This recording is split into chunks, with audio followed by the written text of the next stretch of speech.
Hoje tem live com um delegado de polícia, na nossa série de lives sobre carreiras e cargos públicos. Vamos só esperar o pessoal aparecer aqui e a gente já inicia a live. Boa noite para quem está entrando, boa noite Fábio, boa noite Kátia, o Dr. Tarso, não sei quem que é que está entrando ali na conta. Um abraço para todo mundo que já está entrando aí. Só esperar um pouquinho. Pessoal, a gente atrasou um pouco hoje por conta de compromissos profissionais do convidado e isso faz parte. Então, já combinei aqui com ele, ele já chegou, já está tudo pronto para começar, por isso que eu abri agora a live. Então, daqui a pouquinho ele já aparece aqui e a gente dá início. Então, peço a compreensão de todos aí pelo pequeno atraso. Todo mundo que está entrando, seja muito bem-vindo. Boa noite para todo mundo aí. Boa noite, Fábio, de novo. Vinícius. Boa noite, Ayumi. Eu estou olhando os nomes aqui pelo Instagram, às vezes não é bem o nome pelo nick do Instagram, né? Mas boa noite para todo mundo que está entrando aí. Quem eu conhecer fica mais fácil, né?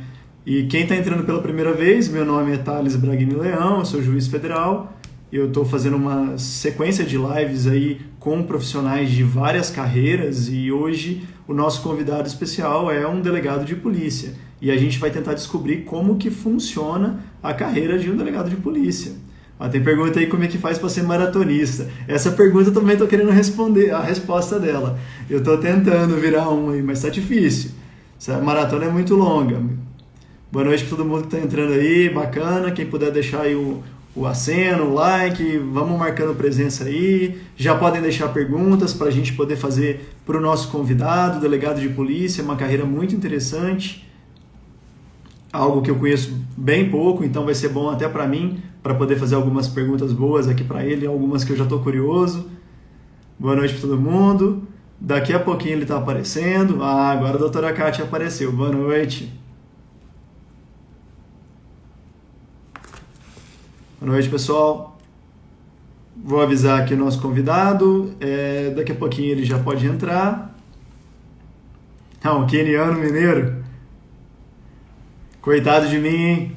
Aqueles rapazes correm demais da conta.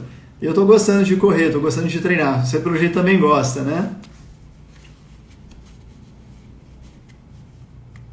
Um treininho de corrida ajuda demais no preparo físico, ajuda para quem tá querendo melhorar o cardio. Eu descobri isso recentemente, eu sempre gostei de correr, mas não era uma coisa muito frequente na minha vida, agora tá como esporte. Ó, o professor entrou. Esperar ele pedir aqui para entrar, vamos lá. Professor, quando você quiser, já pode pedir aqui o link que eu já te coloco aqui na live com a gente. Boa noite, Luan, boa noite para todo mundo. Ó, já apareceu aqui. Vamos entrar então com o professor Eugésio.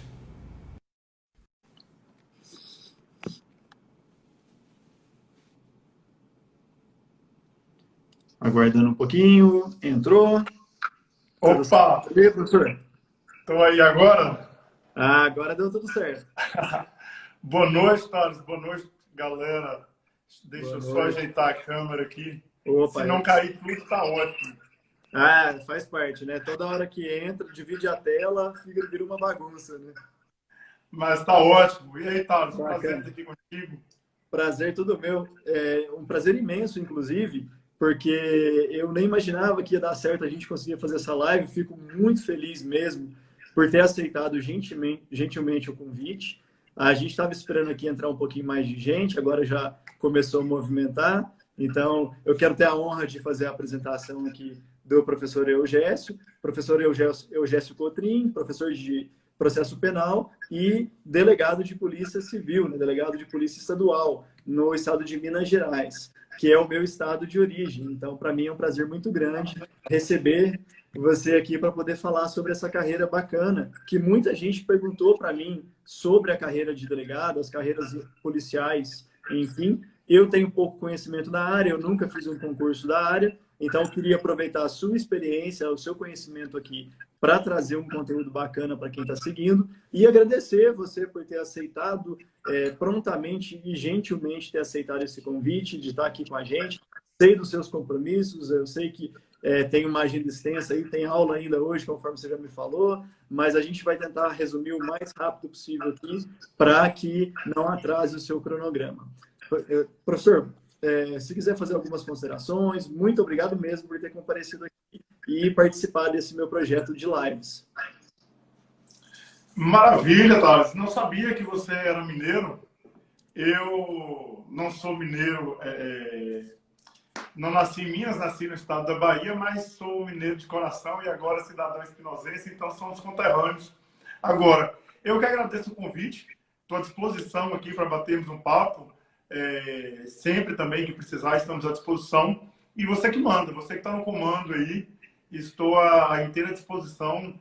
Queria também dar boas-vindas ao pessoal, meus alunos de Processo Penal 3. Como você disse, nós teremos aula daqui a pouco, mas eles já estão por aí. Aí daqui a pouco a gente dá um intervalo e vai direto lá para o Meet continuar a nossa aula.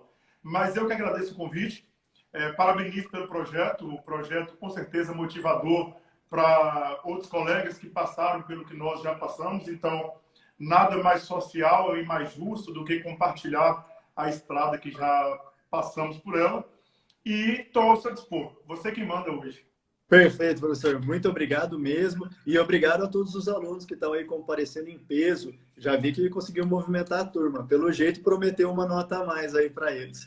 Muito bom. Vai ter chamada daqui a pouco. A chamada durante a live. Aí é maldade, né? Mas aqui a gente tem feito, já fiz live com advogado da União, juiz estadual e promotor de justiça. Eu montei de uma maneira que ficasse bem informal mesmo, sem protocolos, para a gente poder ter um bate-papo legal, de olho sempre no chat, se vier perguntas. E, inclusive, eu sempre lanço a caixinha de perguntas antes, e alguns já passaram algumas perguntas, eu já tomei nota. Daqui a pouquinho eu coloco aí em pauta essas perguntas para a gente poder conversar. Para ter uma certa ordem, eu tenho dividido aqui como se fosse bloco, né? Para a gente falar primeiro dos concursos, como que foi a sua vida até chegar ao cargo de delegado de polícia.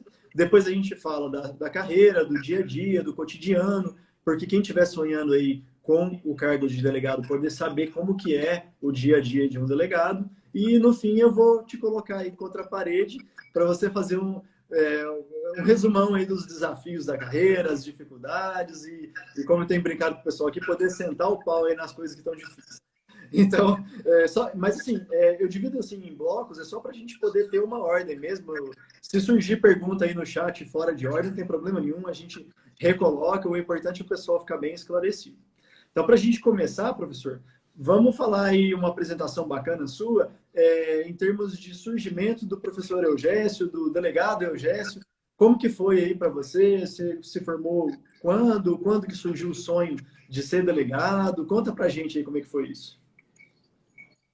Beleza. A galera entrando aí, sejam todos bem-vindos. Já vi o pessoal falando que eu prometi meio ponto. É um ponto. Agora eu só não digo em que semestre que é, né? Pode ser que quem não participa vai perder e fica para o próximo semestre. Maravilha, Thales. O que acontece? Comigo, pessoalmente, eu fiz a graduação em Direito pensando em advogar. Eu nunca tive dúvida que eu queria a advocacia. Eu sempre falo isso para os meus alunos. Eu nunca tive dúvida que eu queria advocacia. Mas, quando eu cheguei na prática, depois de formado, que eu fui advogar, eu vi que não era minha pegada, que a advocacia não dava para mim. Apesar que, para muitos colegas, é sim a pegada, é onde se identifica, e isso obviamente, é pessoal. E, a partir de então, já nessa primeira frustração que eu tive como advogado, não sei se frustração é a palavra correta, porque foi uma experiência muito pouca. Foi uma experiência muito rápida. Aí eu decidi fazer concurso. Eu decidi partir para a carreira de delegado de polícia, parei tudo e fui estudar. Isso já depois da graduação. O que acontece?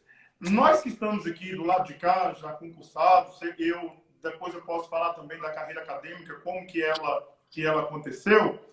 Eu acho que nós temos uma responsabilidade muito grande com os nossos alunos e me preocupa muito a maneira que algumas pessoas passam para os alunos a facilidade que foi. Uma pseudo-facilidade, talvez uma inteligência artificial ou inteligência divina que veio e ali estudou 2 dias, 2 meses, passou. Não é verdade, não é verdade. Eu desafio qualquer um, não é verdade. Aqui é aquela história, água mole em pedra dura, tanto baixa até que fura, você já passou por isso, sabe por quê? Né? Sempre, antes de falar da aprovação, eu gosto de falar do tanto de reprovação que eu tive, para que a gente saiba que é assim. E foi assim comigo e vai ser assim com qualquer pessoa que persistir até conseguir alcançar o seu resultado. Acredito muito em Deus, eu sempre brinco, Deus não coloca a gente em furada. Né? Deus não coloca a gente em furada. Então, siga seu rumo, sempre com muito foco, muito trabalho, muita determinação, que as coisas elas vão acabar se encontrando. Então, aí, em relação ao concurso público, eu parei de fazer tudo que eu fazia. Né? Eu tinha uma vida muito agitada, eu gostava muito da farra, então não aproveitei muito a faculdade academicamente como eu deveria. E eu sempre falo isso com meus alunos, quando eu vejo os alunos ali na metade do curso já empenhados, eu falo, se eu pudesse ter feito isso, depois que eu vi que não deu certo o que eu queria, eu falei, agora é estudar. Né? Porque na vida, 2 escolhas, o pai rico ou estudar.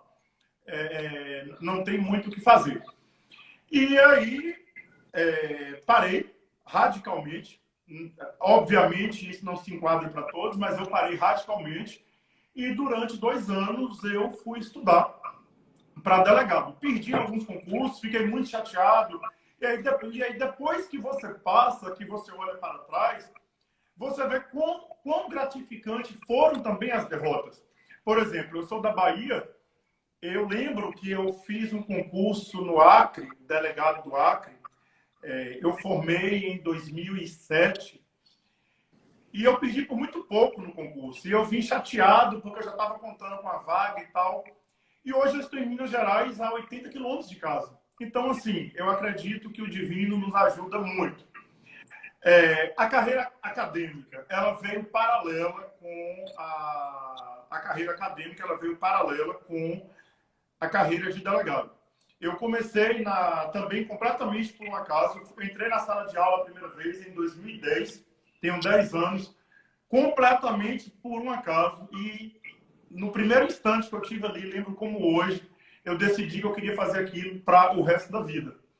E aí, juntamente com o estudo para concurso, eu comecei a dar aula, passei em alguns concursos antes de passar para delegado, passei no TRF1, para analista, passei juiz leigo no Tribunal de Justiça da Bahia, mas fiquei sempre pouco tempo. O juiz leigo, acho que eu fiquei 3 semanas, eu vi que eu precisava de foco para estudar.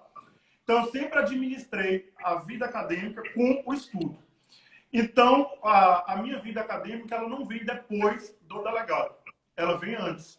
Eu começo o estudo para concurso já dando aula, então aquilo ali me ajudou bastante. E aí já estava na pegada acadêmica, fui para o mestrado, fui para o doutorado, mas sempre paralelo com essa atividade.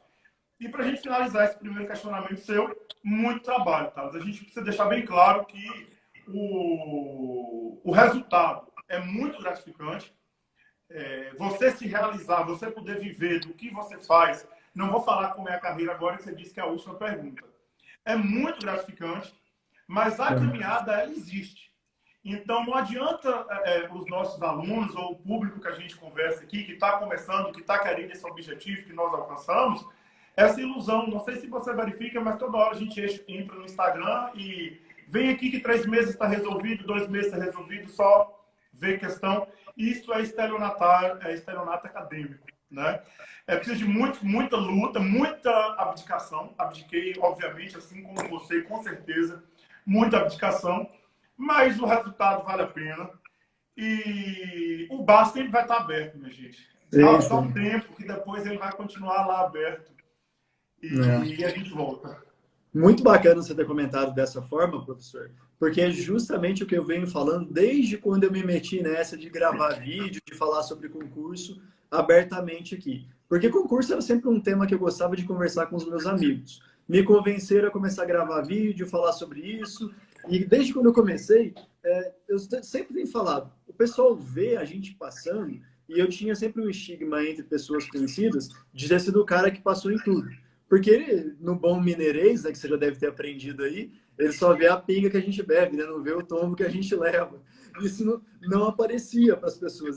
Tinha gente que não tinha conhecimento de um grande número de concursos que eu tinha simplesmente apanhado que nem bobo, né? Eu não tive nem chance em vários concursos, isso desde o começo até a reta final. Eu gravei um vídeo recentemente comentando de um concurso que eu não passei, já na prova oral para juiz federal, eu não passei para analista do próprio TRF3.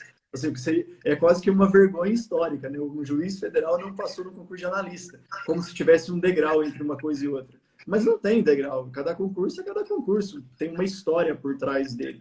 E para mim isso não é vergonha nenhuma, a gente mostrar isso, mostrar, e principalmente parar com essa coisa de ficar vendendo facilidade, né? Porque que nem você falou, tem gente aí que fica falando que se você seguir o caminho dele ali, em 3 meses sem estudar, você vai conseguir o concurso dos sonhos. Eu tô com vontade de fazer isso aí também, porque não foi bem assim. Foi muita Eu luta. quero vender a fórmula. Se ela Eu quero aprender isso aí também. Muita luta, muito sacrifício, eu tenho passado muito disso e não por sorte, mas por ter pesquisado bem os convidados que eu trouxe aqui, todo mundo comunga desse espírito de luta, de entender que concurso é um processo de longo prazo, de luta, de frustrações. Então, fica aqui até os meus elogios também por você comungar desse pensamento, porque eu acredito que ele é o mais verdadeiro e o mais honesto com quem está estudando, né? Principalmente com quem está estudando e está naquela fase que está apanhando ainda. Essa fase difícil que parece que não vai dar certo, parece que esse negócio não é para mim.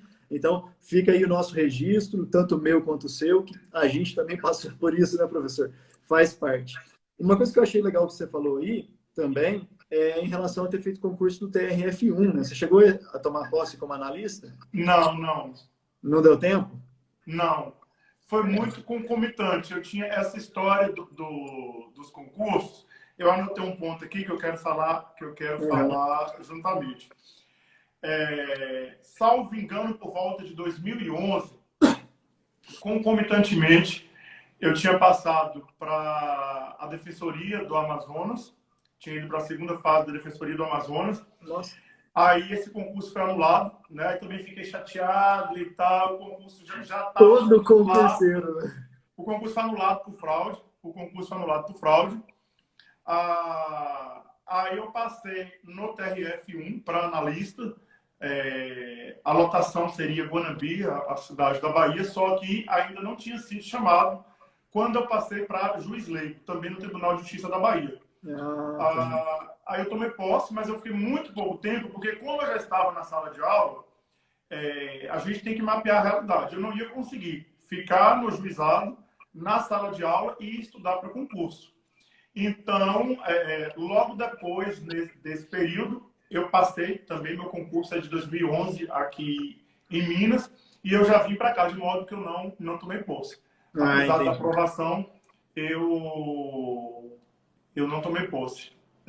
Mas me chamou a atenção até pela variação aí de editais, né? Você sair do edital de delegado, fazer de analista, defensor público. E é outra coisa que eu tenho falado aqui, porque hoje parece que está todo mundo falando aí de uma proibição de você fazer outros concursos, e pelo menos na minha época era algo bastante comum os aprovados comentarem que faziam várias provas, até para treinar, né? Que é o que eu fazia. Eu me metia a besta em fazer prova que eu nem tinha sonho em entrar, mas com o objetivo de treinar a prova, a prática da prova.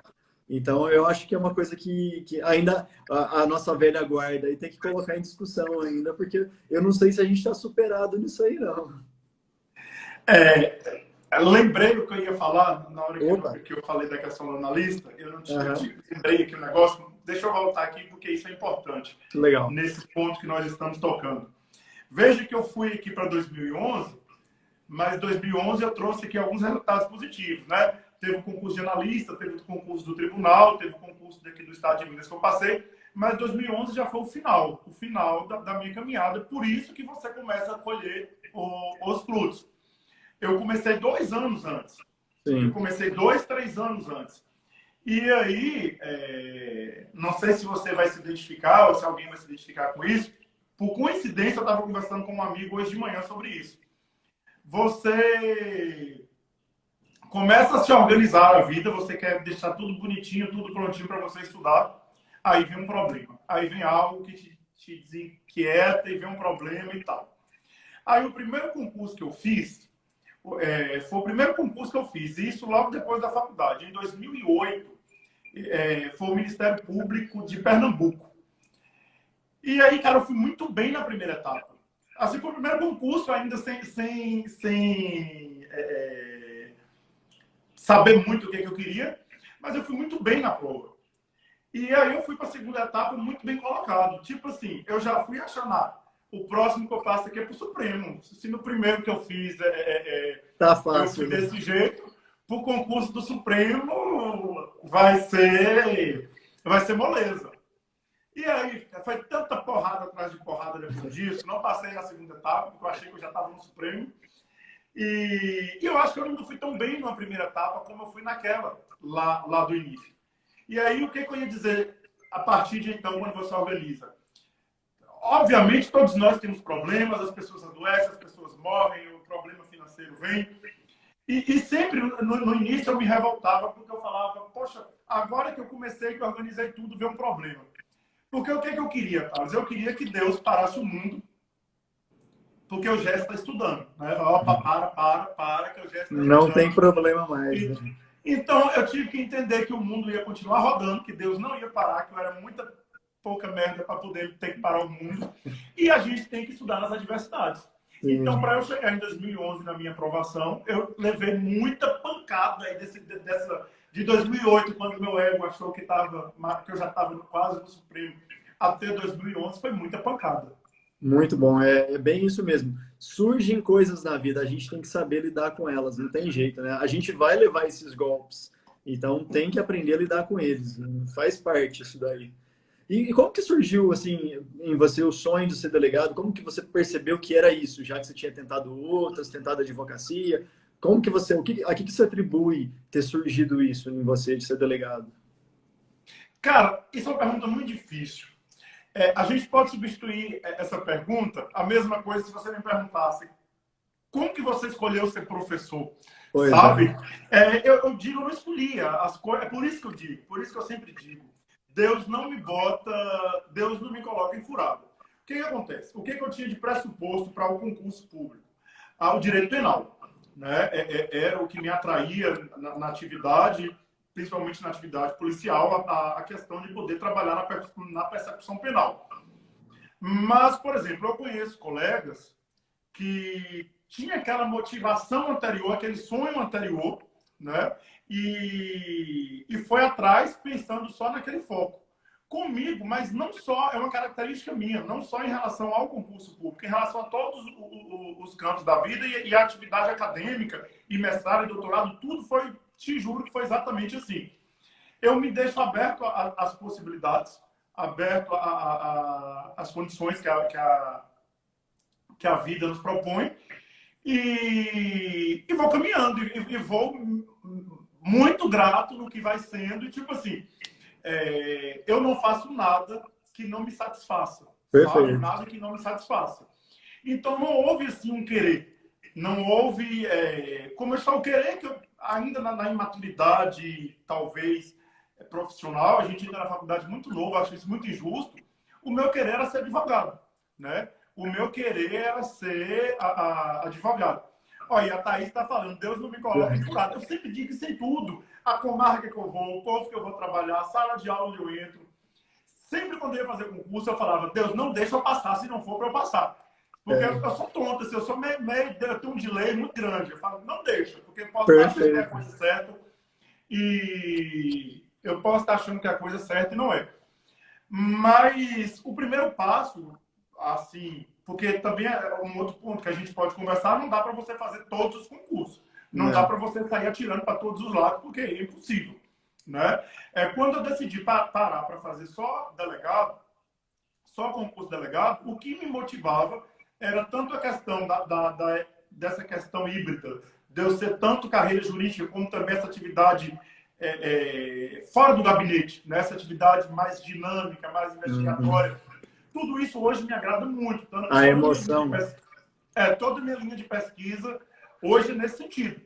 Mas se eu te falar que eu tinha esse sonho e que um anjo botou em mim esse sonho, eu crescia, Mentira, mentira. As coisas vão acontecendo Legal. e eu tô aqui, tô disposto ao que É. Deus mandar. Não, mas é legal, isso que você falou é uma coisa que muita gente não percebe, né? Que às vezes a gente acha que a gente é obrigado a decidir tudo, mas tem muita coisa que a gente acha que está decidindo e não está decidindo nada. É a Não. vida que está encaminhando a gente para aquilo e... de certa maneira aconteceu isso comigo também. Eu tomei algumas reprovações que eu garanto que foram injustas, mas que eu estaria a 5.000 quilômetros de casa e hoje eu também estou a 70 quilômetros da cidade da minha família. Então, assim, faz parte, isso aí é assim mesmo, faz parte para todo mundo. E me fala uma Deixa eu coisa. só citar. Não, diga, Ah, diga, desculpa. não, pode ficar à vontade. Que eu estava dizendo que eu lembrei, nessa época de indecisão, cheguei aí com um amigo meu, junto com a professora nossa, que era advogada, a sociedade no escritório e tal.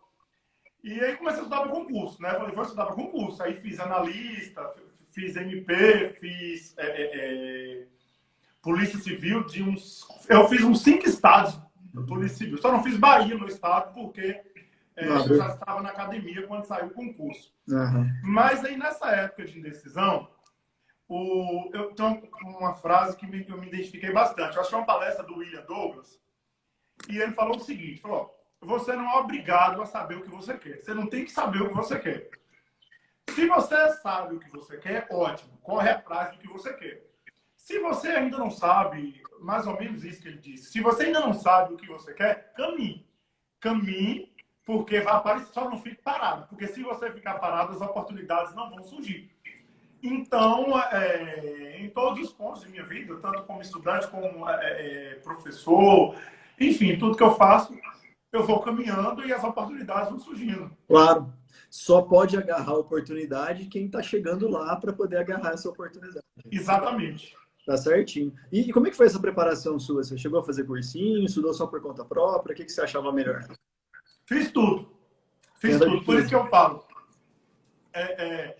É muito injusto a gente pegar os últimos 3 meses, porque, por exemplo, os últimos 3 meses eu estudei só por resumo.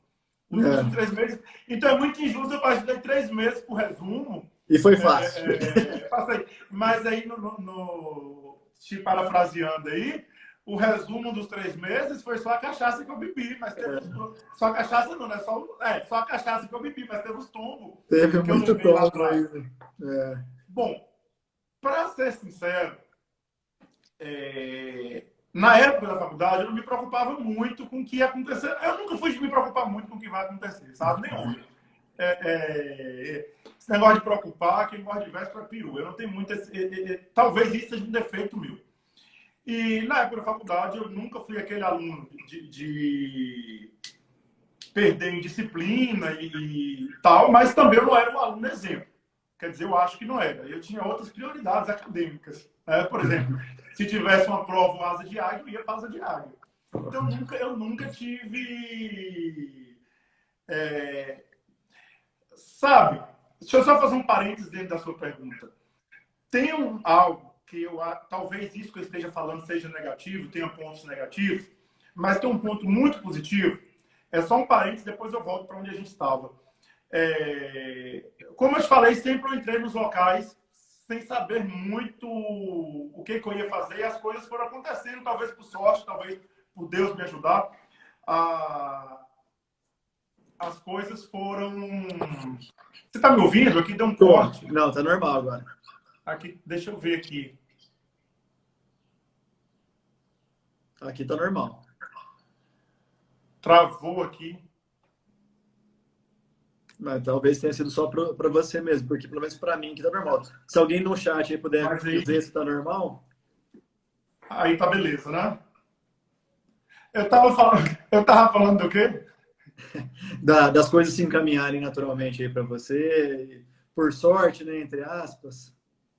Travou aqui, eu fiquei preocupado com a conexão, viajei aqui. Mas, enfim, a Igal está dizendo que está tudo ok. Tudo ok.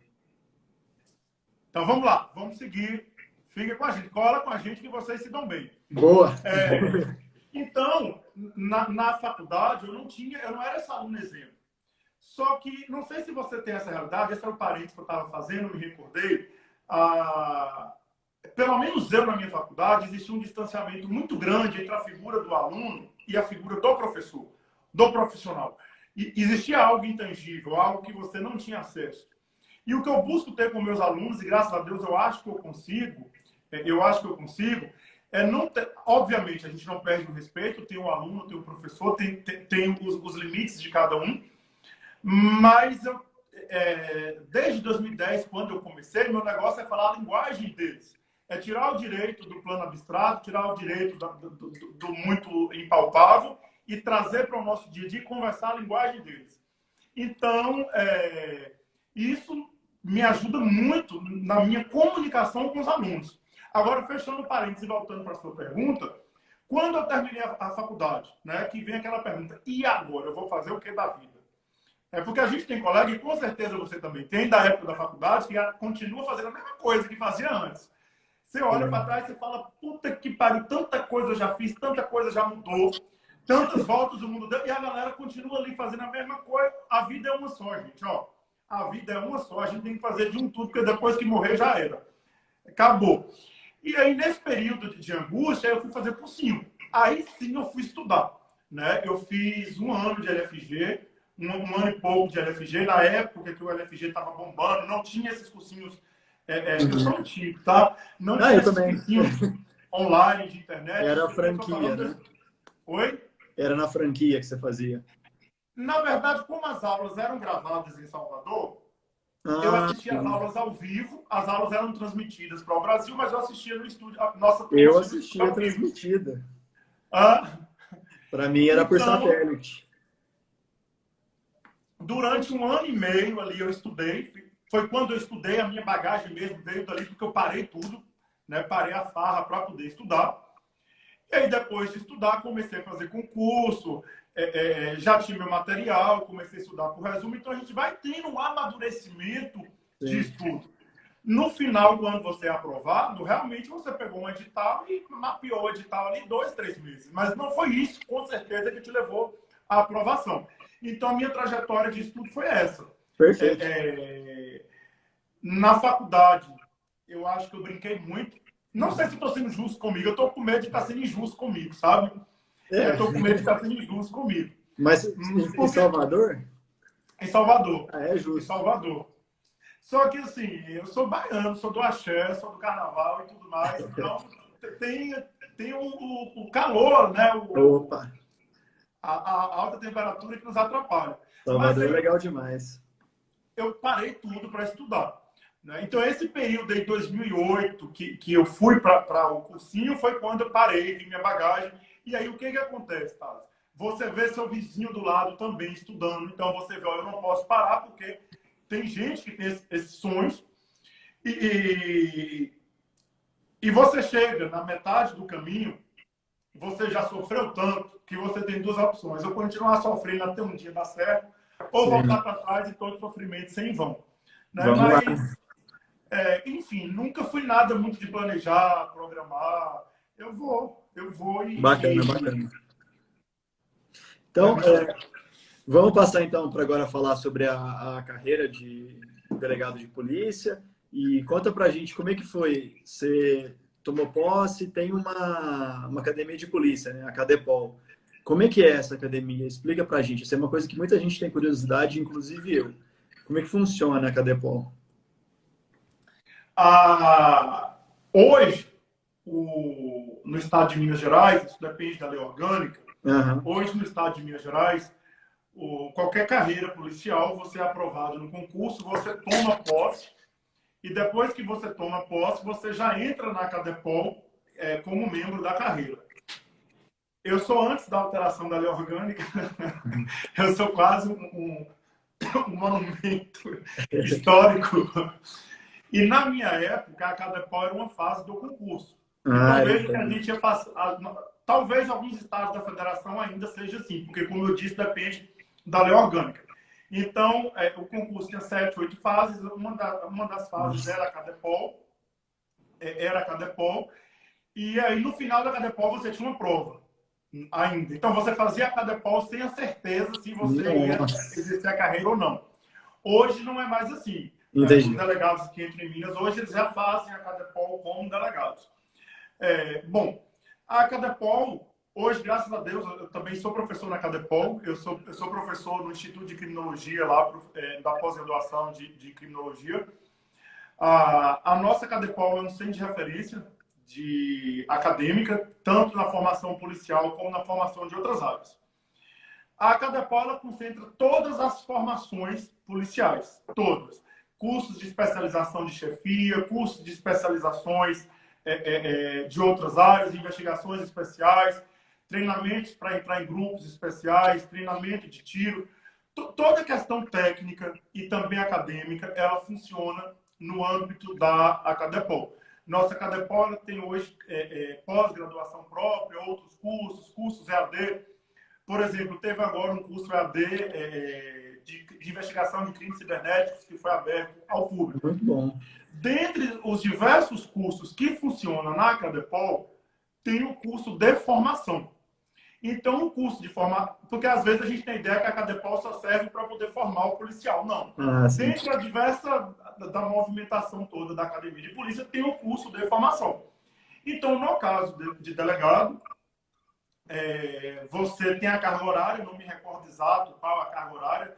A minha academia ela teve uma carga horária bem pesada diária e de meses mais curto. Acho que foi apenas 4 meses, mas nós tínhamos aula de 7 da manhã às 11 da noite, às 10 e pouco da noite.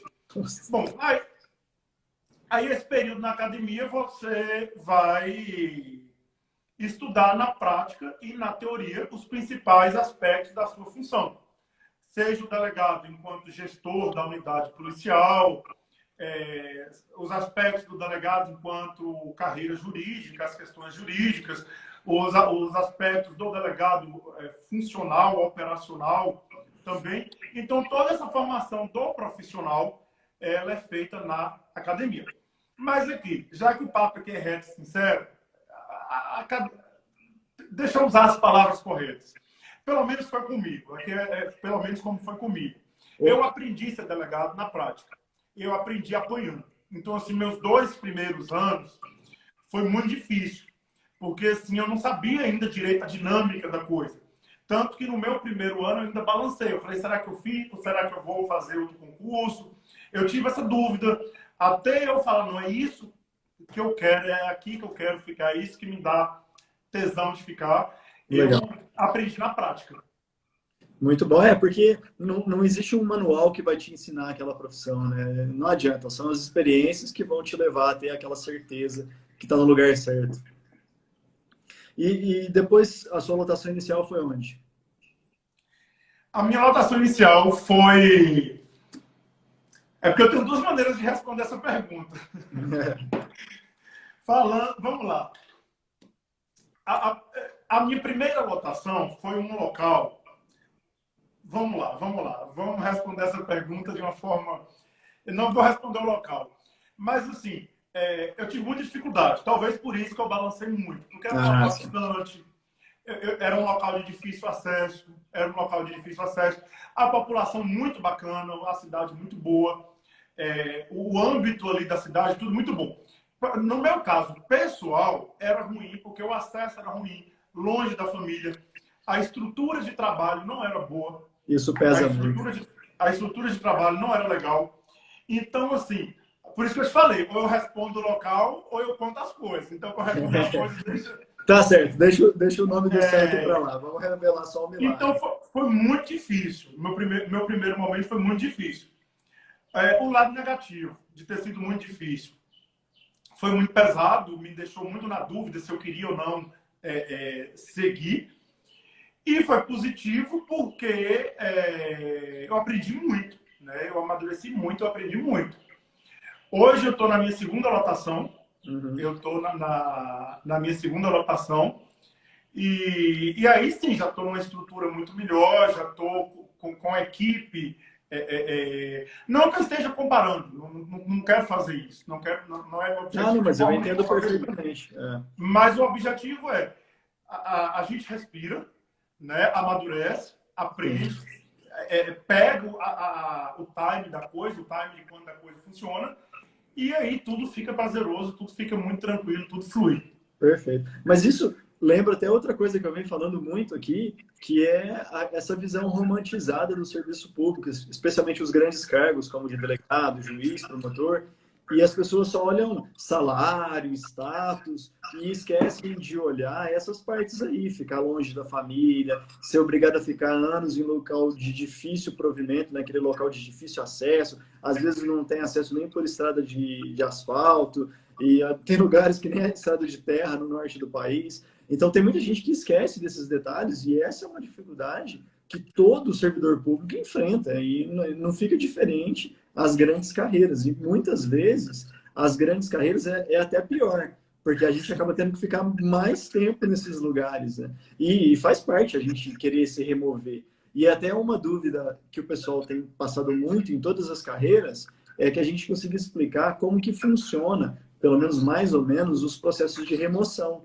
E para delegado, como é que é? Tem uma periodicidade? Tem uma oferta boa de vagas depois para remoção? Teve um negócio que eu ouvi e eu achei absurdo quando eu ouvi. Mas é verdade. Diz que a felicidade da remoção ela é maior do que a felicidade da posse. E, e é verdade, viu? É uma dura verdade, né? A felicidade da remoção é melhor que a felicidade da posse. Bom, como eu estou em uma carreira estadual, eu vou falar da minha experiência, da minha lei orgânica, mas isso pode variar, obviamente, de cada estado da federação.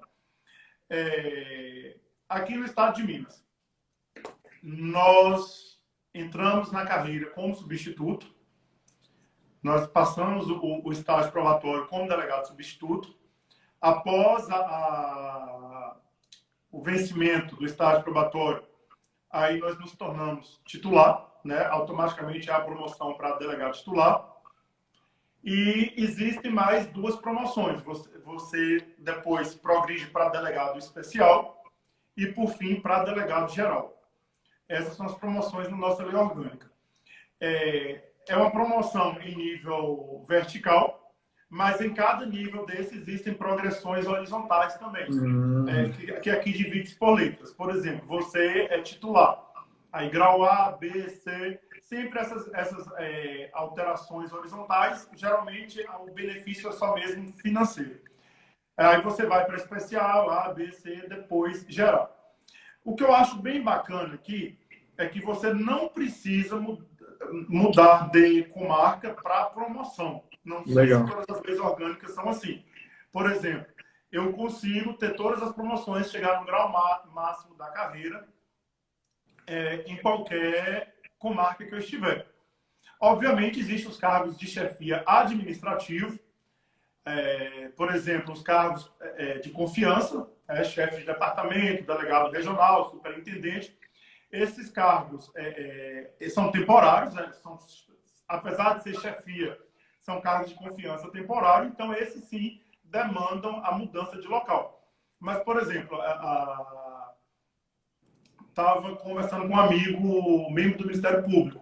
Ele é substituto. Então, ele vai titularizar e ele vai precisar mudar de comarca na promoção do Ministério Público. Pela lei orgânica do Estado de Minas Gerais, nós conseguimos todos os graus da carreira sem precisar, se for essa vontade, mudar de comarca. Interessante. Para a magistratura federal, a gente tem as promoções, mas elas não são vinculadas com a vitaliciedade, né, que seria a estabilidade do juiz. Eu adquiri a vitaliciedade com os meus 2 anos, mas continuei juiz substituto. Uma coisa não é vinculada à outra. Para deixar de ser juiz substituto, eu tenho que participar de um concurso de promoção, ter a vaga de juiz titular, né, juiz federal, e eu me deslocar para aquela vaga. Então, se tivesse uma vaga aqui em Franca mesmo, eu poderia vir. Mas como tem aquela remoção interna primeiro, ficam aquelas vagas de difícil provimento. Então, eu acabo deixando de lado, já deixei passar 2 concursos e eu optei por continuar como substituto para ficar no local que eu queria. Então, são circunstâncias que as carreiras nos fazem enfrentar, né? E em termos de horário de trabalho, como que você tem feito de dinâmica aí onde você está? Isso é relativo porque depende do funcionamento da unidade. Uhum. Vai depender, no caso do delegado, se ele é um delegado que responde só pelo expediente, se ele responde só pelo plantão, porque posso explicar como funciona o nosso plantão, Opa, pode ou sim, se já ele ia ser a responde, próxima pergunta. como o meu caso, pelo plantão e pelo expediente. Uhum. Bom, o horário de expediente, ele, na maioria das cidades, ele funciona de 8 da manhã ao meio-dia, das 2 da tarde às 18. Só que no estado de Minas funciona um plantão regionalizado. Algumas cidades maiores, polos, funcionam como regionais. E Uhum. aí tem o delegado regional, que é um desses cargos de confiança, que é o chefe administrativo dos delegados de área. E na regional funciona um plantão ininterrupto de 24 horas. Então aqui não tem plantão da Polícia Civil em todas as cidades, até porque não tem policial para plantão de 24 horas em Sim, todas as sim. cidades.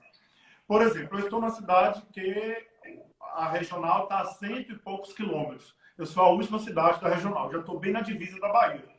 Já dá para ouvir o axé daqui. Uhum. E aí lá funciona o plantão 24 horas. Se tiver uma ocorrência a partir das 18 horas da noite, ou no final de semana, ou feriado, essa ocorrência ela não é trazida para a delegacia, porque a delegacia funciona em regime de expediente. A, delega, a ocorrência é levada para o plantão. Então, aqui no estado, funciona dessa forma, um plantão Ah, legal, regionalizado, legal. cidades polos que levam. Os delegados que só são plantonistas, agora aí talvez você me pegou, porque tem um plantão de 12 horas e o de 24 horas. Eu sou péssimo para cálculo, mas, por exemplo, é porque eu pego plantão também. Se você pega um plantão de 24 horas, salvo engano, você tem 72 horas de folga, que dá 3 dias. Então Hum. é isso. Acho que para quem pega 24, pega 3 dias. Quem pega 48, 6 dias. Entendeu? Já pode pegar corrido plantão, 6 dias. Então, por exemplo, tem delegados que pegam só o plantão, aí ele pode pegar o plantão sábado e domingo, e aí fica a semana toda até a segunda próxima da outra de folga, e assim vai. Eu sou delegado de área, eu sou titular da delegacia de Espinosa, só um delegado aqui, mas eu contribuo também por conta da carência de delegado pelo plantão regionalizado. Então, uma vez no mês, eu me desloco até o Ah, plantão e legal. aí eu atendo lá. Não é tão legal assim não, viu? Mas aí tem a compensação de folga. Tem a compensação de folga. Aí já ficou legal. Não, mas eu tô achando interessante essa história do plantão da compensação imediata na folga, né? Aqui a gente faz plantão e a folga vem depois se eu tenho que fazer requerimento, tem uma certa burocracia aí. Mas Mas o a gente plantão de pode fazer vocês é mais requerimento. sério, né? Porque quando vem a escala, por exemplo, essa é a escala do plantão. Aí tem os delegados que vai responder por cada cidade. Se eu peguei o plantão domingo, ali segunda, terça e quarta, já não vem meu nome na escala, já vem algum substituto que vai responder. Quando sai a escala, eu já posso fazer um requerimento que eu não tenho interesse de usufruir daquela folga, que eu vou requerer no momento Também tem essa posterior. opção. Entendeu? Eu até Uhum. prefiro dessa forma, porque às vezes você tem uma coisa, outra para poder fazer num momento mais oportuno. Não, claro, perfeito. Isso é interessante, porque cada carreira se estrutura de uma maneira, né? E como o professor Eugésio já mencionou, é isso aí que ele está falando, são as regras do Estado de Minas Gerais. Às vezes, para quem está assistindo e está de Exatamente. olho em se tornar delegado em outro estado, não necessariamente as regras são as mesmas. E outra coisa que o pessoal pergunta muito é sobre férias. Você disse que é delegado único aí. Tem dificuldade para conseguir as suas férias? Acaba enrolando ou consegue tranquilo? Não tem problema com isso? Na nossa organização, é, todas as cidades que são sedes de delegacia, não digo automaticamente, mas já previamente já é estipulado pela superintendência qual a delegacia que vai responder na ausência daquele delegado. Por exemplo, se eu estou aqui na cidade de Espinosa. A delegacia mais próxima aqui é a delegacia de Monte Azul. Então, nas minhas férias, nas minhas ausências, o delegado de Monte Azul responde remotamente por aqui. Assim como nas férias dele, nas ausências dele, eu respondo remotamente por lá. Então, para nós dois tirarmos férias ou folga no mesmo período, fica mais difícil, mas é em tese possível, mas aí, no caso, o plantão responderia pelas duas cidades, acumularia o plantão, acumularia pelas duas cidades. Entendi. Então, a questão de férias, da maior dificuldade de férias, é você ver o colega que te responde na sua ausência. Vocês tirarem juntos, apesar de ser possível, é mais difícil. Apesar de ser possível, é mais difícil. Pelo que eu entendi, alguém vai ligar chavecando para pedir para você mudar, porque senão vai dificultar a escala. Mas, na verdade, o que acontece? Por exemplo, no início do ano, passa uma planilha, já para o ano posterior, a data que você tem interesse. Aham. E aí, o departamento pessoal em Belo Horizonte já faz essa organização até para poder, questão de pagamento e tudo mais. Então, tem essa primeira organização formal, e aí depois você pode pedir permuta, você pode pedir parcelamento de férias, pedir permuta. Isso é ajustável, né? Isso Mas não tem uma é escala inicial, né? Isso. A nossa também tem isso. Isso é ajustável. Nunca me deu problema essa questão Legal. da Isso é uma coisa que eu pergunto, porque são as dúvidas práticas que as pessoas que estão querendo, que estão aspirando àquela carreira, gostam de saber, justamente porque são informações que a gente não vê em edital nenhum, né? O edital não vai te explicar como é que isso funciona. E agora, só para a gente finalizar, que daqui a pouco o Insta já até abre ali a nossa contagem regressiva, mas ainda tem uns 5 minutos pelas minhas contas. Vamos falar um pouquinho de desafio aí da carreira, que é uma hora boa da gente discutir aí o que é mais complicado na carreira, né? E eu queria começar falando uma pergunta que fizeram aqui no Insta, que eu achei bem bacana, sobre a participação dos delegados em operações, né, em investigações mais complexas. Qual que é o nível de intersecção de vocês com a equipe, com o membro do Ministério Público? Como que vocês coordenam isso? A sua experiência, se você tem alguma participação desse tipo, se já teve que se deslocar para poder participar disso, se você puder contar alguma coisa para a gente. Posso sim. Vamos só ajustar o seguinte. Se o Insta cortar, a gente entra de novo. Ah, perfeito. Já perdeu tanto concurso e a gente passou, é o Insta que vai derrubar a gente? Não faz sentido. Se ele cortar, sou salvo. E aí o pessoal volta. Tá joia. O pessoal volta. Bom, vamos lá. Passado esse primeiro momento aí de conturbação, que a gente, pelo menos comigo, eu posso falar de mim, não posso falar pelos outros, passado esse primeiro momento de conturbação, aí vem o momento da paixão, né? Eu sou inteiramente apaixonado pela atividade investigativa, pela atividade de investigação criminal. Se tivesse travado aqui. Não. Tanto que todo o meu doutorado foi dedicado já a isso, porque eu já tinha me encontrado aí. E para mim, investigar, a atividade de investigar, de você elucidar o crime, de você ir atrás dos elementos ali, no instante que o crime aconteceu, fazer a reconstrução histórica do crime, essa dinâmica de você concentrar tanto o direito, que é o que a gente vê academicamente, mas também ir atrás com o direito para reconstruir os fatos, isso para mim é sensacional. E aí, obviamente, durante a investigação, nós temos diversas diligências. Seja o cumprimento das cautelares, que não precisa você estar em campo para diversas cautelares, como quebra de sigilo, interceptação telefônica, requisições, etc. Mas há cautelares que precisam, sim, da sua participação. Como, por exemplo, cumprimento de mandado de busca e apreensão, cumprimento de mandado de prisão. Enfim, a gente precisa ter em mente que nós estamos diante de uma carreira híbrida, porque ao mesmo tempo que você está ali como delegado, exercendo a carreira jurídica para poder fazer aquela primeira análise da tipicidade na fase administrativa, na fase da investigação, você também é policial. Você também precisa estar preparado enquanto policial. Obviamente, você não é obrigado a ir nas operações, mas pelo menos para mim, a operação, principalmente quando ela está findando a investigação, sabe, é o ápice, assim, a cereja do bolo e é muito fantástico. E Thales, talvez nós sofremos algumas injustiças, mas talvez essa seja a justiça, você está tanto perto do crime, mas também da sociedade. E você consegue dar uma resposta. Talvez seja uma atividade onde a sociedade visualize imediatamente ali o que está acontecendo, o que está sendo feito. Perfeito. Né? Então, eu gosto bastante. A relação com os outros órgãos. Isso varia de cidade para cidade, né? De local para local você tem de tudo. A gente vê de tudo aí. Então, posso falar mais uma vez na minha realidade. Na minha realidade, a relação com os outros órgãos é uma relação muito boa. O Ministério Público aqui da comarca é excepcional. Não temos na atividade da percepção penal, enquanto está comigo a investigação, depois que passa os elementos para o Ministério Público, tudo ocorre com muito respeito mútuo e colaboração mútua. O judiciário também aqui, muito fantástico, sério, dá uma resposta rápida à sociedade.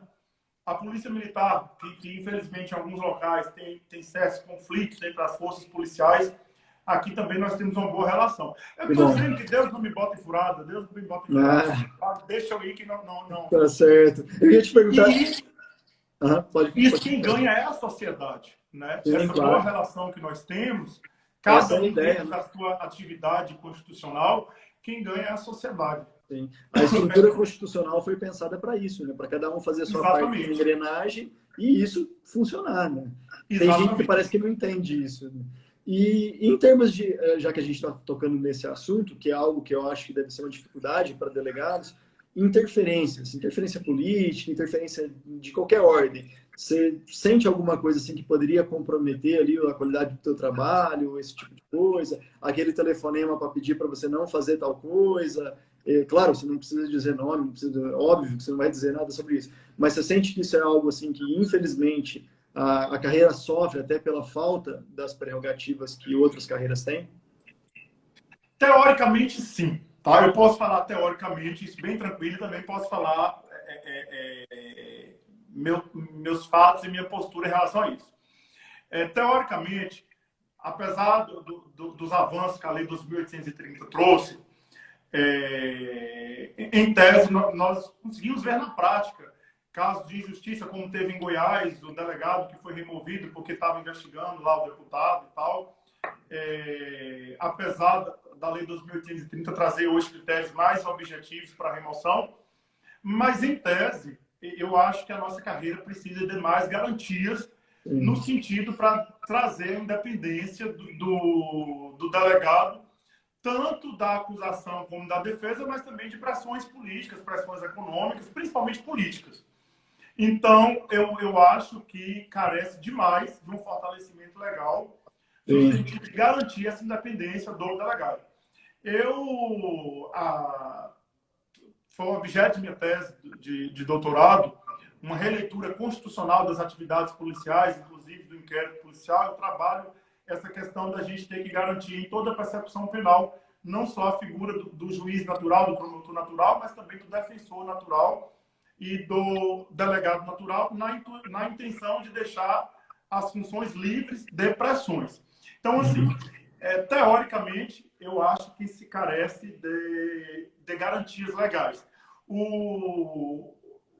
Isso é fato, né? Isso é fato. O Constituinte de 88, em relação às forças policiais, até por estar se atravessando um período de ditadura para uma redemocratização, acho que a polícia, inclusive por ter sido o braço armado do regime ditatorial, apanhou muito na Constituição. É verdade. E aí, por isso que eu falo, nós somos uma outra polícia, meu objeto de tese é essa releitura. Nós nascemos a partir de 5 de outubro de 88. Perfeito, né? Ótima leitura. Nós nascemos a partir de 5 de outubro de 88. Uhum. Então, cabe ao legislador ordinário, temos a Lei 2.830, que trouxe algumas garantias, mas esse fortalecimento ele é essencial para livrar-se de pressões políticas, pressões de outra ordem. Então, no âmbito teórico, eu acho que esse ranço ditatorial, e eu trabalho isso, meu livro ele sai agora, vamos publicar um livro agora sobre esse vencimento do ranço ditatorial, eu acho que ele nos prejudicou demais em termos de garantias legais e também garantias constitucionais. É verdade. Isso é fato, isso não se discute. Em relação ao meu caso concreto, essa questão, eu nunca tive nenhum tipo de... Diga. O Instagram já está nos 10 segundos finais aqui. Vamos fechar essa live e abrir outra. A gente continua esse bate-papo aí, beleza? Pessoal, entra aí na próxima live que eu já vou abrir, viu?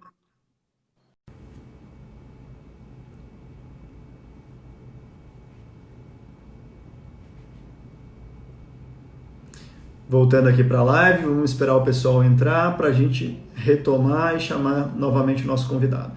Vamos lá, pessoal, boa noite de novo para todo mundo. O Instagram corta o vídeo em 1 hora, então a gente precisou quebrar e voltar. Infelizmente isso é necessário por questões técnicas do tio Zuckerberg, mas daqui a pouquinho a gente já recomeça. O professor Eugésio já apareceu ali, já vamos aceitá-lo aqui. Vamos lá. Já vai abrir aqui com o professor.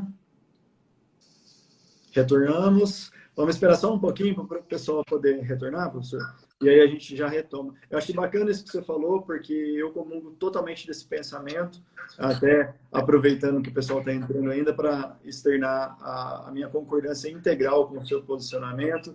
Eu acho que essa suposta incompatibilidade entre direitos fundamentais e atividade policial, direitos humanos, por que não usar essa expressão, né? É uma coisa que não se justifica. A atividade, especialmente do delegado de polícia, é muito importante na proteção de direitos humanos. E é muito interessante a gente observar como que essa nova geração de pensadores do direito pode demonstrar isso na prática. E é muito bom ver delegados com esse tipo de pensamento e a importância da delegacia de polícia para a defesa da sociedade sem aquele aspecto negativo que está na cabeça de todo mundo e que é um resquício que a gente tem que superar. A sociedade brasileira precisa superar isso. E a polícia precisa mostrar, tanto a civil quanto a militar, a importância dela enquanto braço da proteção de direitos fundamentais e não da eliminação desses direitos. E é bem possível, eu tenho contato com várias pessoas que pensam assim e têm mostrado na prática isso. Então fica aí o meu registro de elogio, realmente é algo que eu comungo e espero que, com muito sucesso, essa nova polícia consiga se demonstrar perante a sociedade, que mais pessoas surjam pensando dessa maneira. Então, acho que já deu um bom número do pessoal aí. Volta a palavra para... Voltou ao nosso número inicial. Para mim, é algo muito claro, não sei se você concorda, antes de eu voltar à parte prática, né, que eu respondi a pergunta na parte teórica, mas para mim, Thales, é muito claro o seguinte. Primeiro, né, eu brigo muito, principalmente academicamente, pelas prerrogativas constitucionais, pelas funções constitucionais de cada órgão. Até porque eu falo que eu tenho um amor quase platônico à Constituição, porque não vai rolar nada, então vai ficar só platônico, vai ficar só platônico mesmo. Eu tô nessa. Mas se a gente pudesse fazer uma analogia, goste você ou não, a Constituição ela funda o Estado Democrático de Direito. Para ela instituir esse Estado Democrático de Direito, ela coloca várias instituições que precisam estar em pleno funcionamento, e essas instituições, se nós fizermos um paralelo com um projeto de uma casa, estão ali as vigas que vão sustentar essa casa. Se eu digo, por exemplo, se você começa a fazer a denúncia no lugar do MPF, ou se o MPF começa a sentenciar, veja, a República não é a casa da mãe Joana, né? Sim. A República, a casa da mãe Joana é a casa da mãe Joana. Agora, veja, tem um negócio. Então, assim, eu sou bem chato nessa questão. O Constituinte disse o que o Judiciário vai fazer, o que o Ministério Público vai fazer, o que a polícia vai fazer. Na hora que ele falou o que a polícia vai fazer, ele bota o que a Polícia Rodoviária vai fazer, o que a Polícia Federal vai fazer, o que a Polícia Civil vai fazer, o que a Polícia Militar vai fazer, o que a Defensoria Pública vai fazer. Então, o Constituinte já organizou isso. E quando nós pegamos a persecução penal, eu vou falar a persecução penal aqui, trazendo a sardinha para o meu lado, para a minha área, vamos pensar. Quem está na polícia ostensiva, na linha de frente? A polícia militar. Depois, quem está na polícia investigativa? Vamos imaginar isso um trenzinho, uma linha. A polícia judiciária, seja a polícia civil ou a polícia federal. Depois, conseguir os elementos de materialidade de autoria, passa a bola, vai para quem? Ação penal pública, por titular da ação, Ministério Público. O Ministério Público convence que é o caso de processo, oferece a inicial acusatória, vai para a mão do magistrado. veja que cada um está exercendo a sua função no nível horizontal, não há hierarquia. E muitos colegas, inclusive de outras áreas, eu estou falando aqui da delegado, sofrem um síndrome de cachorro vira-lata, que eu não sei de onde é que... Não sei de onde que vem esse apelo. Então, assim, eu acho, e você falou muito bem isso, que cada um tem que ser muito bom e todas as profissões, todas, elas devem ter garantias suficientes para nenhum maluco chegar, você sabe com o que você está falando, com engenheiro civil formado e passar de boa, mas todos são igualmente importantes dentro da sua função. Dentro da sua função. Então, isso, para mim, é algo bem tranquilo. Mas, fechando onde nós estávamos, infelizmente, a polícia judiciária, no contexto histórico, nós conseguimos entender isso. Se você trabalhar historicamente, desde o CPP, na era Vargas, os regimes ditatoriais maiores do que os regimes democráticos, a gente entende o porquê que o Constituinte, lá em 88, foi tão tímido ao trazer as prerrogativas da polícia. Melhorou na Lei 2.830, mas ainda muito aquém do que deve ser. Isso no âmbito teórico. No âmbito prático, lhe juro, não tenho nenhum exemplo, tem um que eu vou te falar, de nenhum tipo de pressão. Nenhum tipo de pressão, nenhum tipo de corrupção. Eu julgo, estou na polícia há quase 10 anos, e aí talvez você, como juiz, também me dê a sua opção, que a pessoa... Eu não quero ser leviano, tá? Então é só minha opinião. A pessoa que vai querer te corromper, ou que vai querer algo errado, ou que vai querer forçar a barra com alguma coisa, ela sabe a quem ela vai pedir. Eu acredito que a pessoa sabe a quem ela vai pedir. Eu acredito que quando a sua postura é uma postura reta, uma postura de que não dá margem, você não vai dar espaço para que, pelo menos, claro que a pressão política não depende disso, mas pelo menos a pressão econômica, a pressão financeira, não vai chegar até você. Para mim, nunca chegou. E eu reputo muito a postura. Eu reputo muito a postura. O exemplo que eu tenho, até engraçado, foi recente, e eu estava de plantão, então eu estava na minha comarca, não estava, o advogado também não. Aconteceu um crime. É o único caso, mais ou menos, assim que eu tenho, porque do resto eu nunca tive nada.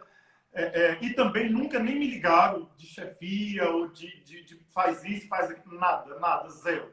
Se nesses 10 anos eu falei, eu tive pressão para poder fazer isso daqui, eu estaria mentindo. A única coisa que teve, que foi um caso até engraçado, o cara cometeu um crime, o cara foi preso em flagrante, eu estava de plantão.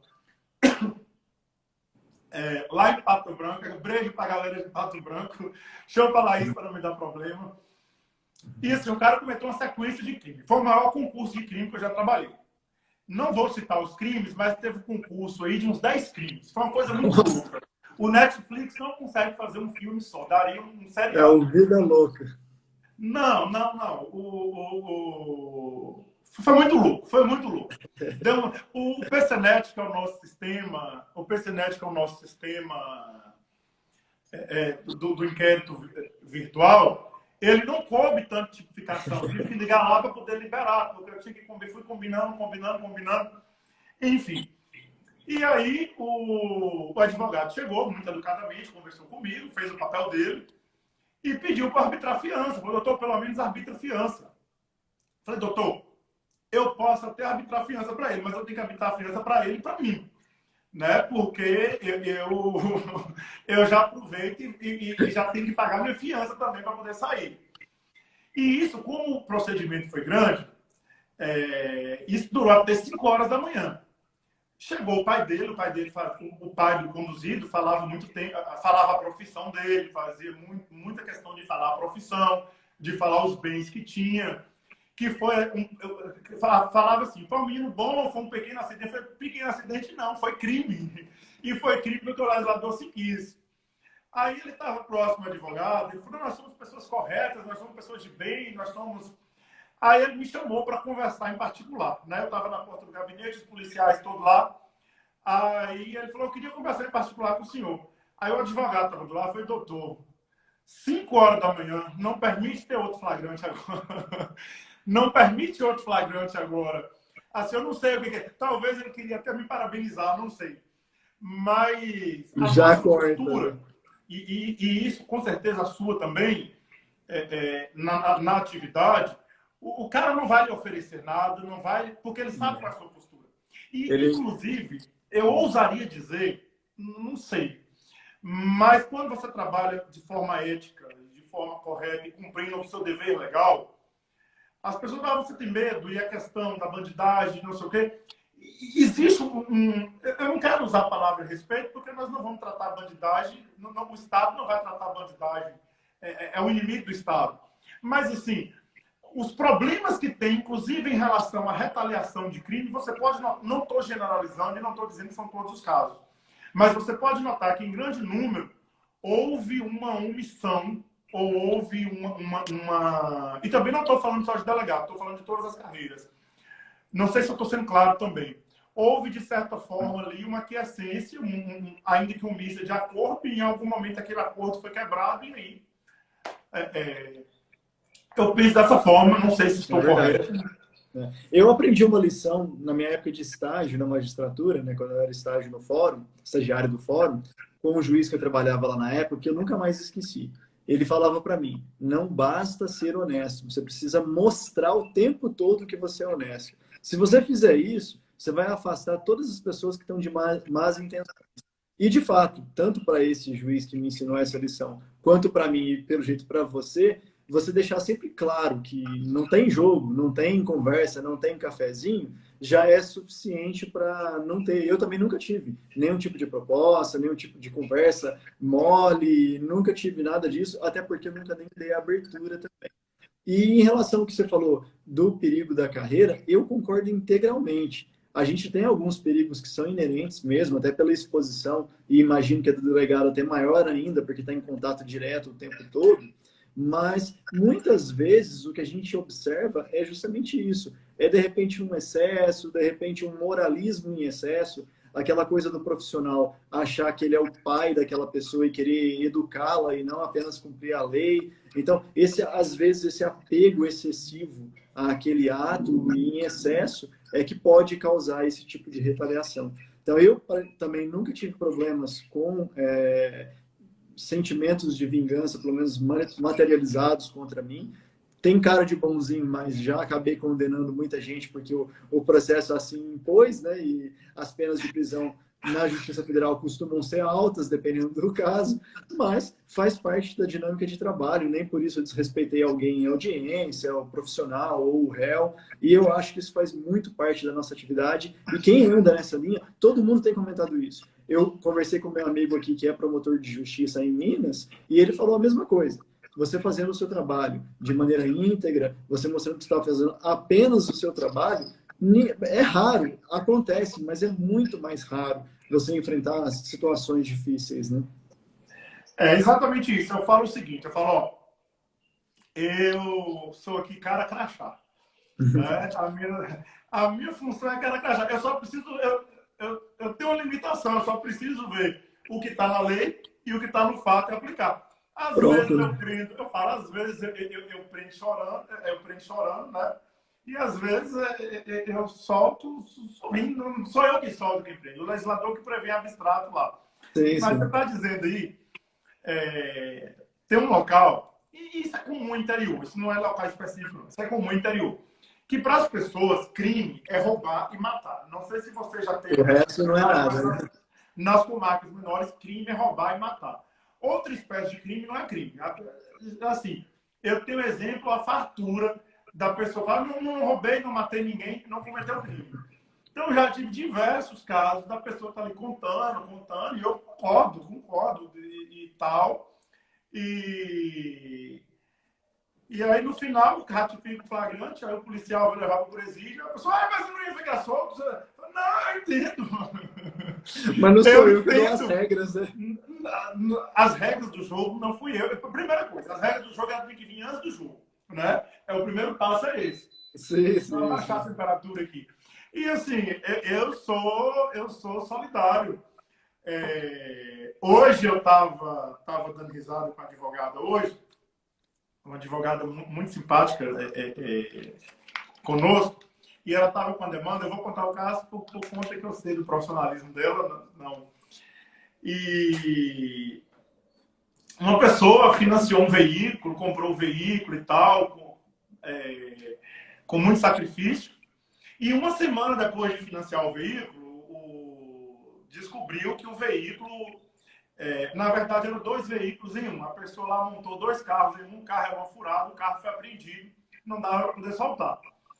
E assim, ela contando o sofrimento do rapaz de pagar o veículo e que o prejuízo só tinha uma semana, falei, doutora, eu estou sofrendo junto com a senhora. Pode ter certeza, mas infelizmente o carro vai ter que ficar. O carro vai ter que ficar, o carro já era, porque não. Então, eu penso muito, eu estou falando brincando, obviamente, mas nós temos discricionariedade em relação a qual ato ali tomar de um ato sem caráter decisório.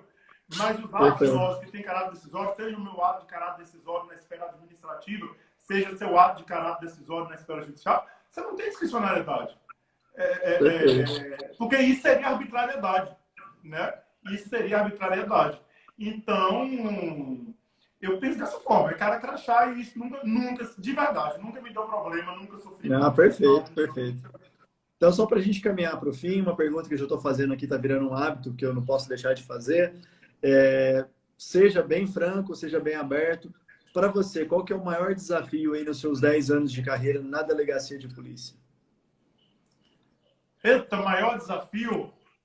O que é é só uma resposta? Bucha. Escolhe uma que você acha que é a maior dificuldade para você. Cara, eu acredito aquela questão legal que nós estávamos falando. Tá? O que eu penso? Eu falei da minha paixão de investigar, eu levei isso para o doutorado, a investigação e tal. E investigar, eu falo, investigar é tão bom que todo mundo quer. Aqui, com todo respeito a todas as instituições, a todas as carreiras, mas todo mundo quer. Todo mundo quer brigar pela investigação. Não querem nosso salário. Ninguém quer brigar pelo nosso salário, mas brigar pelo artigo 144, parágrafo 4 da Constituição, todo mundo briga. Então, talvez o maior desafio que eu vejo hoje seria a falta de prerrogativas, a falta de garantia, porque eu tentei dividir isso, pelo menos na prática e na teoria, né? Então, o maior desafio que eu vejo é a ausência de garantias legais. A carreira, eu acho que ela encontra-se em crise, não obstante nós estarmos com a leva, como você disse, de profissionais que nos traz este ânimo completamente novo, mas a gente encontra essa crise no âmbito institucional, no âmbito de outras instituições, briga de prerrogativa, coisa que, como eu falei antes, não existe na minha cabeça, não entra, porque já que o Constituinte desenhou com uma gavetinha onde cada um vai ter que ficar. Então, no âmbito teórico, eu acho que o maior desafio nosso que a gente enfrenta é a falta de garantias legais. O legislador tentou avançar um pouco em 2013, mas muito pouco. Na vida prática, eu acho que é ter uma equipe coesa, é ter uma equipe que você confia, porque não adianta você, aqui no caso da polícia, você ser honesto, você parecer honesto, você tem que ser honesto, parecer honesto, ter uma equipe honesta e acreditar que sua equipe é honesta, porque senão o problema sobe nas suas costas. E eu, graças a Deus, tenho uma equipe muito boa. Então, por isso, eu não vejo isso como um problema. Eu penso que um delegado que tem uma equipe onde ele não confia, onde ele tenha problema, isso aí seria para o delegado o pior aspecto. Eu, graças a Deus, tenho uma equipe fantástica, uma equipe maravilhosa. Muito bem observado. Você ter uma equipe que anda junto é essencial. A minha carreira da magistratura ela é toda estruturada nisso. Se não tem uma equipe para te apoiar ali e você confiar no que eles estão fazendo, a chance de alguém puxar seu tapete a todo momento é o sono que você não vai ter, né? Então, você vai ter que vigiar tudo, é uma situação incontornável. Eu imagino a dificuldade mesmo, e ainda mais sem as prerrogativas da função que estão faltando aí para os delegados. Eu espero, inclusive, que com a reafirmação da polícia enquanto órgão importante no Estado Democrático de Direito, a gente consiga repensar isso no futuro. Só que, infelizmente, o que eu estou vendo hoje é repensar o contrário, né? Estão querendo tirar prerrogativas de carreiras naquele raciocínio empírico um desembargador viola as prerrogativas dele, então tira as prerrogativas de todos os 20 mil juízes do país. Então a gente fala assim, não é mais fácil punir aquele que violou a prerrogativa e afastar e a prerrogativa é importante, ela é uma defesa do cargo, não é da pessoa. Se a pessoa está usando aquilo com benefício próprio, que se puna aquela pessoa e não se puna a categoria inteira, como se fala hoje, né? A gente vive um momento meio melindroso, um momento que não tem muitas esperanças teóricas aí de mudança para agora, né? Mas fica aí a importância dessas prerrogativas e eu imagino que isso deve fazer falta mesmo. Eu sou muito otimista, sabe? Eu sou muito otimista e acredito muito nas coisas. Não penso de forma nenhuma que o que eu vou falar aqui seja nem resquício de pessimismo. É só um cálculo matemático mesmo. Não sei se você concorda, mas em vários aspectos, e isso influencia na questão de prerrogativa, na questão de direitos, e não só de servidores públicos, mas de outras questões que nós estamos vendo, eu acho que nós estamos sofrendo uma crise democrática tão violenta, o que nós retroagimos, porque isso para mim era impossível, Eu lembro eu conversando com um colega meu na faculdade, na cantina da faculdade, como nós estávamos vivendo um tempo bom, porque veja, quem veio antes de 88 pegou ditadura, ou depois pegou guerra e tal, e nós estávamos em um período de tranquilidade. Então, eu, na minha utopia, eu achava que nós iríamos caminhar para um amadurecimento democrático. Mas a nossa crise democrática é tão grande, que eu ouso dizer que nossa geração não vai ver uma redemocratização de fato. Não vai ver. O que vai ter? Vai ter juízes como você, bom, que exerce o seu papel porque você sabe qual é o seu papel. O seu papel ele não é só uma relação profissional e salarial. Entre o exercício da sua profissão, o salário que você recebe, tem uma função social que você está ali para servir. Até porque, se não fosse isso, a gente ia fazer outra coisa para ganhar mais dinheiro. Então, dinheiro nunca deve ser a pegada, dinheiro nunca deve ser jogado. O dinheiro deve ser a consequência, né? Porque senão perde a graça. Mas vamos ter pessoas. Eu aqui corro atrás, escrevo minha vida acadêmica toda, escrever sobre as garantias constitucionais, a aplicação de direitos fundamentais do inquérito policial, a aplicação de direitos fundamentais durante a investigação, a releitura do inquérito. Então, pontualmente, nós vamos ter pessoas brigando. Eu estou aqui para briga. Agora, institucionalmente, quero estar errado. Quero que você depois, na próxima live, fale, Jéssica, está errado, porque eu vou diminuir meu Rivotril em 15 gotas. Mas a nossa democracia está lesada de uma forma total que nós não vamos ver uma reconstrução democrática. Nossa geração não vai ver. Talvez nossos filhos, nossos netos vejam. Nossa geração não vai ver. Então, para mim, e aí a polícia sofre muito. A polícia é quem vai sempre sofrer na primeira linha, tanto para o bem como para o mal. É uma volta com redundância. A gente não pode voltar para o futuro, mas eu vou pedir licença para voltar para o passado. É um retrocesso infeliz. Mas é um passado que não devia voltar, né? Como é um passado que não devia voltar, então não é nem redundância, né? É uma volta para um passado que não devia ter essa volta. Daqui a pouco alguém vai dizer que o correto é o juiz ter cargo por indicação política. 2 malucos vão concordar que é isso. As pessoas não vão entender que a garantia, as prerrogativas que eu tenho, não é para o juiz ter uma vida boa. Se tem juiz que usa as prerrogativas para ter vida boa, o problema é daquele juiz que pena de morte, se você quer. Mas eu preciso ter as prerrogativas para que o juiz consiga dar à sociedade a resposta. Exatamente. Porque a importância é grande, né? Então, assim, não sei onde é que nós erramos, não sei onde mas a noção de república se perdeu.